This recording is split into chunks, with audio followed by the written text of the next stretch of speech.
Thank you. Ms. Cutter, I think we're beginning with you this time. So what are your thoughts on the recent gag order that elected officials required all to sign? Okay, so what happened with that is we were in negotiations with our city manager, who still had about 20 months on his contract. When we signed an agreement with him, we had a non-disparagement agreement. And what this represented was reminding our commissioners that they are also under this order. When you're working for the city, if you're talking in this, but if you're talking for the city in that official capacity, you are bound by that, and it's part of being a commissioner, it's part of being a councilman, it's part of being a mayor. And that was a reminder. Have we kicked anybody off the commission? I don't know of anybody that we've kicked off. What we're doing, like I said, was just reminding people that they were part of this non-disparagement agreement, which is a common thing that people sign. Thank you. Trying to make sure that we didn't have any more legal difficulties with this issue. Thank you, Mr. Schaefer. Honestly, that was the last step in a mess that unfolded to us over 18 months or more, starting with the loans to Davis Street, moving on to the allegations and the letter from the city manager. Then we found out, the layoff and the suspension, and it ended with that gag order. The whole thing was a mess. I can't tell you what was going on where, but I can tell you that if we had transparency laws about where and when it's appropriate to lobby, none of this would have happened. We don't let people lobby our city staff in cars at Foster Freeze or at Nations or any other place where you can get a shake and fries. You know, the appropriate place to do that is in City Hall, and to have some transparency about what's being talked about, who's there at that meeting. So I think that's the gag was overreach on the city's part. Thank you, Mr. Gentleman. So I'm all about transparency and revealing, possibly having a public calendar for meeting. I wasn't there, and I don't know all the details. I only know what I read in the press, and some of it is hard for me to believe on both sides. I may have handled things differently. I definitely would not have asked my commissioners and others to, have a gag order if this is what it really was. I'm for freedom of speech and all of our constitutional rights. I would have handled things differently if I was there, but I wasn't. So I think it's important that we do have transparency. But I don't think there's anything wrong with people, even city staff and even members, meeting for a bite to eat. Once again, none of us were there, so let us not judge so that we are not judged. And I would just highly suggest that transparency is how we lead. Thank you, Mr. Lee. I think the challenge with that requirement was it really wasn't a gag order, right? It was framed as a gag order. After the settlement, it basically was that we were not to say anything that was untrue of the city manager. That's what they meant by non-disparagement. If you said, I don't agree with him going to Foster Freeze, well, that's a true statement. If you're going to say, oh, he went out and peed in public, that's not a true statement, and that's a disparagement. So, it was not a gag order, it was framed as a gag order. Thank you. Mr. Schaefer, starts with the next question. The City Council is preparing to review and adopt a fiber optic master plan. What are the potential benefits of this proposed plan for the residents and businesses in San Leandro?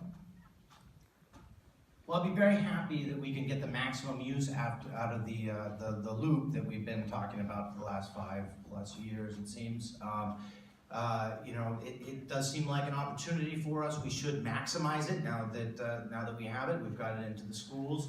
I'm not actually familiar with the details of the master plan as it is now, but I presume that they're trying to utilize the resources that we have to the fullest extent possible. I may be presuming too much, but I would like to look at that and make sure that that is in fact the case, that we're using it to draw in tech businesses. They were getting into more, extending to more areas. It's getting into residential areas if possible, and bringing that to lower income neighborhoods. I would like to see that. That could be a foundation for drawing in some businesses, but it's really about the community and the atmosphere that San Leandro has that's going to draw them in ultimately, not the megabits per second. Thank you, Mr. Gentleman. I absolutely think that we should be doing it. I see it as an opportunity, especially if we have to come to you, the community, for an ask to help pay off unfunded liabilities and to really have capital to make changes here in our city. It can become something that we're providing free Wi-Fi, free internet access. Also, it's a way for the city to create residual income. Maybe we're offering email accounts or maybe even free ones to the community who have decided to help us, which is all of us. But there are ways to monetize that so that we make money and it comes back into the general fund while we help the community, preferably for free. So I see lots of benefits, smart city technology. I see ways to take advantage of it. And the internet's not going anywhere. It's becoming more and more rooted within our society. So let's take advantage of it and let's use it to the best of our ability. And Mr. Lee. The fiber optic master plan was actually presented a few months ago, and I'll tell you that what it started is that business so that it can create that middle mile connection is eventually for the communities. Dan is correct in talking about the public Wi-Fi, because that is something that I pushed back in 2012, and we got the first public Wi-Fi early in 2015, and we got 9 new public Wi-Fi sites. It's going to be a combination efforts of both wired using fiber optics as well as wireless to basically connect the communities. We are already targeting the disadvantaged communities, and we're going to be pushing forward with that. Thank you, and Ms. Cutter. So one of the important things to have a public Wi-Fi broadband strategy is to figure out how it's going to work throughout the fabric of the city. One of the things that was very important when we first signed the agreement with San Leandro, we had 11 miles of Wi-Fi, fiber, and now we have 20. So with that, the agreement shifted. We still haven't formalized that agreement though in the shift. We had a certain amount of strands, and of those strands we gave 4 to our schools. We felt it was very important to make sure that all of our schools had the benefit of the Wi-Fi. But right now we're not in a position to actually negotiate getting money for this Wi-Fi, but what we can do is offer it for public good, as we have in parks and so forth. So that's what we're doing with our broadband strategy right now. Thank you.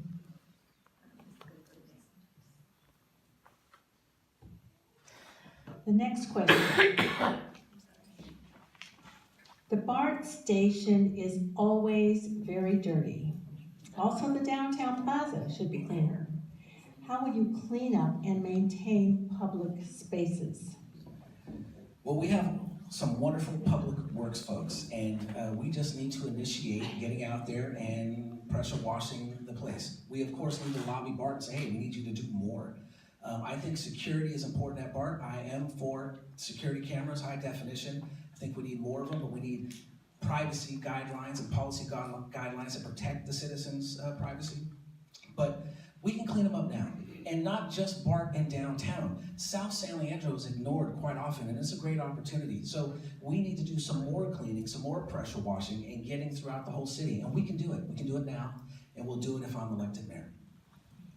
Thank you. Mr. Lee. Can you repeat the question? Yes, the BART station is always very dirty. Also, the downtown plaza should be cleaner. How will you clean up and maintain public spaces? Well, I believe that's the responsibility of the BART board to really push on the resources to clean up the BART station, and they haven't done a very good job. We need to continue to push them and lobby them on that effort, and also the next election, we should talk to them about that. We've been doing community cleanups on the downtown, and we also have a business improvement district as well as a downtown district. We need to work with them to clean up the downtown. That's pretty much it. Thank you, Ms. Cutter. Thank you. We do have SLEA, the Downtown Business Association, that basically the downtown, and they bought a machine that would actually get the gum off of the streets.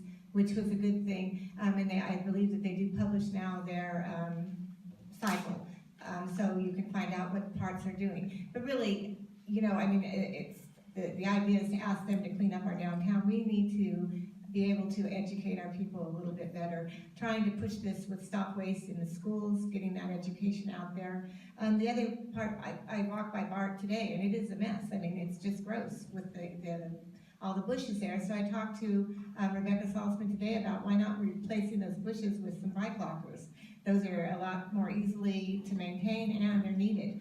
So we need to think of some of the different ways to fix this problem, making sure that we have garbage cans on places so people are readily able to use them. But I think it is a lot to do with education. So I think there's a couple issues here when you're looking at the sidewalks and they're dirty, right? There's the litter, and then there's the filth, right? There's the grime, and so we've got a couple layers going on there. The litter can be helped with community volunteers. We do come together and try to pick up spaces. Sure, we can do that. The grime, where's that coming from? That's coming from people sleeping on the streets, and you know, we need to make sure that, you know, that people aren't you know, having to eat and drink and other things, all the regular things that you would do in your home, you do out in public areas. We need to house the homeless, and that'll help us clean up the streets. We need to make sure that places like the Community Benefit District downtown, the SLEA, if they're supposed to be a benefit district, why aren't they doing the job? Instead, you know, let's take that back. We need a divorce from that situation. If they're not doing the job, let's do that with the city, pay the right wages, and stop sending money to San Diego. Thank you, Mr. Please, I'm asking. Okay, next. Is it my turn for a new question? Oh, okay, wait. I'll answer again. I'll say- Oh, okay. All right. Okay. For those of you running for mayor, are you prepared to be a full-time mayor? If not, what availability will you have to lead the city during regular business hours? Okay, so I think it's Dan's turn to go first, Dan? And Madam Moderator, last question. Okay, this is the last question? Thank you. the last question. Repeat the question, please. Are you prepared to be a full-time mayor? If not, what availability will you have to lead the city during regular business hours? Well, you know, I don't think you need to be a full-time politician. You know, I'm gonna be an effective mayor. That's what's needed. We need to focus on getting the job done, focus on the key projects that will bring a lot of jobs to the city as well as a lot of revenue. For example, the Marina Shoreline project has been delayed for basically about 3 years.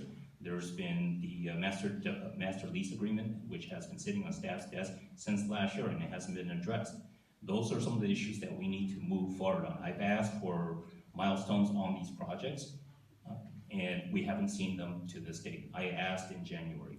I think it's important for us to be effective in what we do and ask for key deliverables. Thank you, Ms. Cutter. Well, I am a full-time mayor, and I'm working harder these last 4 years than I've ever worked in my life. But I do think it's a responsibility to make sure that you're not only working for your city, but you're working regionally and nationally and bringing attention to San Leandro, getting us the resources that we need. And that's what I've been doing. I make sure that San Leandro is getting noticed. That's what brings us grants and also brings us cooperation from other cities. And it really works. I am a full-time mayor. I plan to be a full-time mayor for 4 more years, and then I plan to go camping. Mr. Schaefer. So I'm not doing this so we can